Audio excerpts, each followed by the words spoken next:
The Huawei Nova 5T and the OPPO Reno 2F are the latest mid-range smartphones to hit the Kenyan market. OPPO Reno 2F was launched late 2019, while the Nova 5T late January 2020 in Kenya.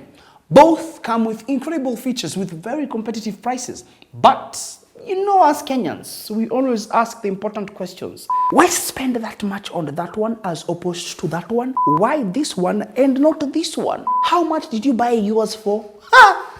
Kenyans. So we took both phones through their paces to give you this comparison between the Huawei Nova 5T and the OPPO Reno 2F. From Techweez, I'm Martin Givenji. Let's take it and... Wait, this is actually my first comparison video. So do I change this to let's take them and go?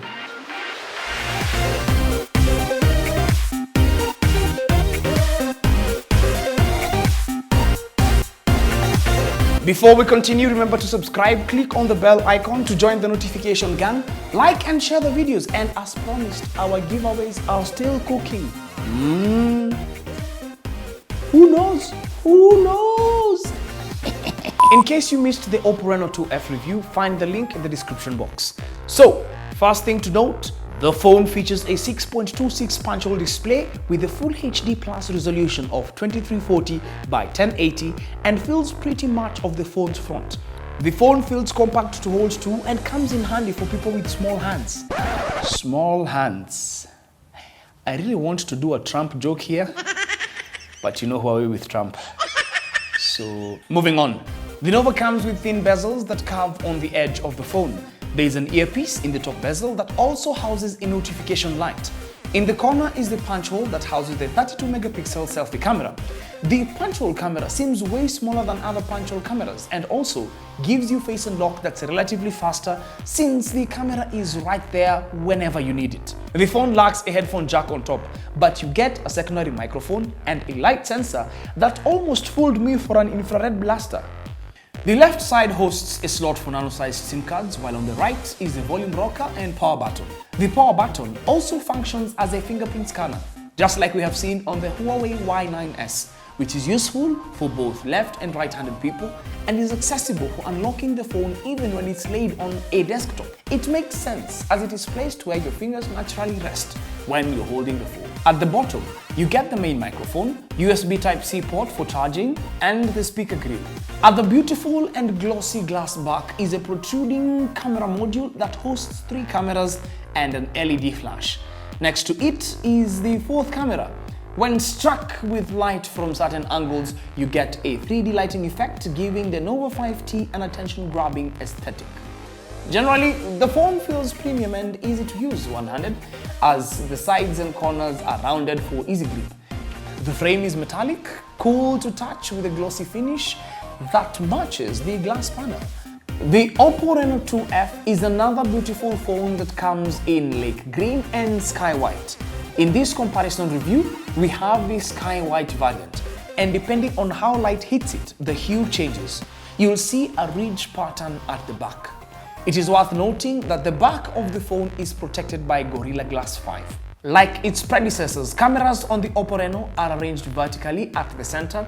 Going to the front is the full-screen notchless display, although with a slightly thicker chin compared to the Nova. For selfies, you get a pop-up module that lights when it rises and closes, which you can change into various colors according to a preference or go with random if you're indecisive over what color to go with.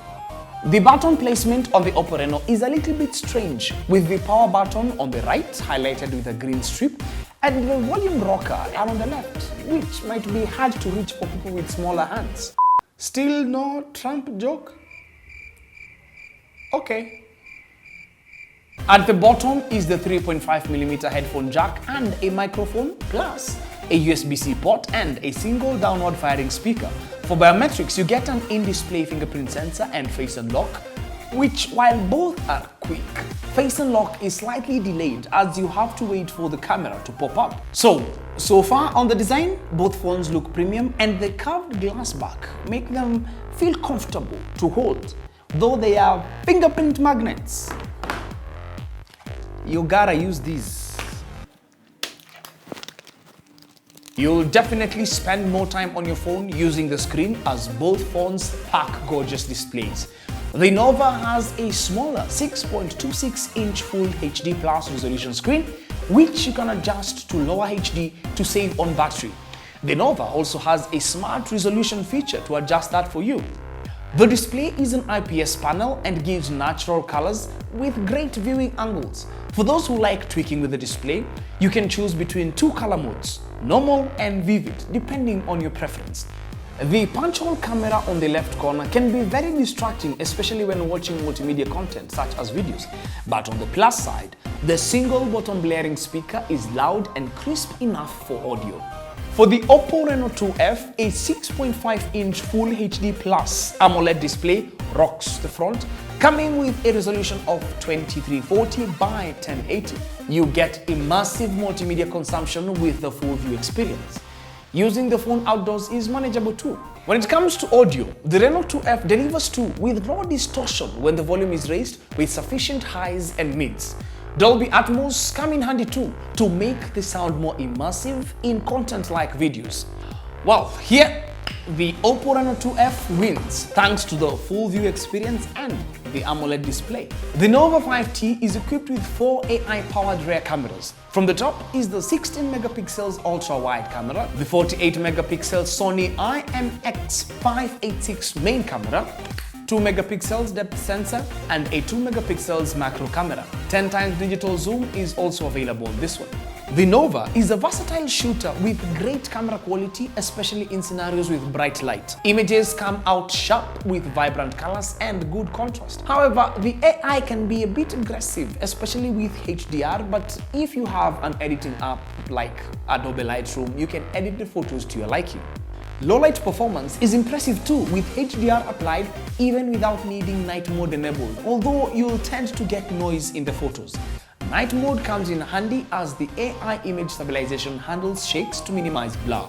For video recording, the Nova 5T does 4K recording at 30 FPS, and you can easily shift from normal to ultra wide to zoom in on shots. Video stabilization is excellent too. The Reno 2F boasts a quad rear camera setup comprised of 48 megapixels primary, 8 megapixels ultra-wide, 2 megapixels monochrome, and 2 megapixels depth sensor. A 16 megapixels pop-up camera takes care of the selfies. The highlights in selfies look overexposed in any lighting condition. Background separation is a hit or miss for portraits, but will depend on the lighting. The rear cameras have decent dynamic range, but colors will come out looking a little more saturated. For ultra-wide shots, the colors are slightly colder when compared to those taken by the primary lens.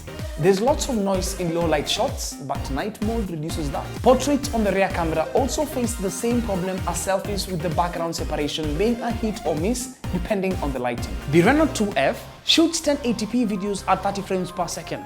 The quality isn't the best, but there is stabilization. For daylight shots, both phones did great, although the ones from the Nova 5T look more impressive and natural. The OPPO Reno 2F shots came out with overzealous smoothening of selfies, oversaturated, which some people might find more shareable on social media. On the other hand, pictures taken on the Nova tend to look more natural. For lowly lit scenarios, both phones delivered nice shots, but OPPO's night shots are relatively more vibrant, with the ultra night mode being the OPPO Reno F2's major selling points. In terms of overall photography, for us, the Nova 5T wins with the versatile cameras and the more natural looking photos. The Nova 5T runs on Android 9 Pie based EMUI 9.1. The user interface is relatively clean and uses multiple home screens. With EMUI 9.1, you get up to 59% faster app launch and up to 57% smoother UI operation compared to previous versions. It comes with very few bloatware apps apart from the Google apps and services. There's apps like High Care and Themes app for customizing your phone too. Other pre-installed apps can be easily deleted. There's no dark mode, but the Nova 5T is in line to get Android 10 via EMUI 10 update, so that should be exciting. You get 128GB of onboard storage with 110 of it usable, but there is no slot for micro SD card. The Reno 2F has ColorOS 6.1 based on Android 9 Pie. You get 128GB of onboard storage with 100GB of usable, and unlike the Nova, you can expand the storage via a micro SD card. The Nova is powered by a high silicon Kirin 980 processor with 8GB of RAM, the same hardware that powers Huawei's flagships, such as the P30 Pro and Mate 20 Pro. As expected, performance on this phone is excellent no matter what task you throw at it, from gaming thanks to the GPU Turbo 3.0 to light tasks such as browsing the web or scrolling through social media or replying to emails when you're out and about. GPU Turbo 3.0 lets games run smoothly in 60 frames per second, reducing processor power consumption by 10% and covers up to 25 of the most popular games. You can play PUBG or Asphalt 9 on this phone with their highest settings enabled without any lag. It can get warm, especially in performance mode near the cameras, but not to the point of causing any discomfort. This is definitely a phone suited for heavy tasks. The Reno is powered by a MediaTek Helio P70 with 8GB of RAM. For basic tasks, the Reno executed them very well, from taking photos, replying to emails, browsing the web, to scrolling through your social media feeds. When you start gaming on the phone, however, you'll notice frame drops from time to time, but not enough to ruin your gaming experience. Huawei Nova 5T has dual SIM support, 4G LTE, Bluetooth 5.0 and NFC. It features a decent 3750 mAh battery, although it would have been nicer to bring it to 4000 mAh battery, round figures and whatnot. Another plus is Nova's support of Huawei's 22.5 Supercharge, which can get you from 0 to 50% in under 30 minutes to 80% in an hour, and in an hour and a half full charge. So the days of leaving your phone overnight to charge are over with the Huawei Nova 5T. The OPPO Reno 2F has similar connectivity options plus a gyroscope sensor that allows you to play AR-based games. You get a 4000 mAh battery with 20-watt VOOC 3.0 flash charging support. You get 8 hours of on-screen time between heavy and light usage. In terms of battery life, both phones perform very well, almost at par. In conclusion, the Huawei Nova 5T has an attractive premium design, nice display, good cameras, decent battery life, and excellent performance, making it a competent mid-range phone to purchase. While the OPPO Reno 2F has an eye-catching design, notchless display, decent audio and battery life, but its inconsistencies in performance and camera drag down the overall experience. You can pick up either phones depending on what appeals to you most, as with any phone really. But since these two are competing in the same market space, the choice of one over the other for us wins with a very slight margin. And since this comparison is more on value for money, the preferred choice for us is the Huawei Nova 5T. Find details on the price of both phones in the description down below. Till the next one, we done tech them. Now we go.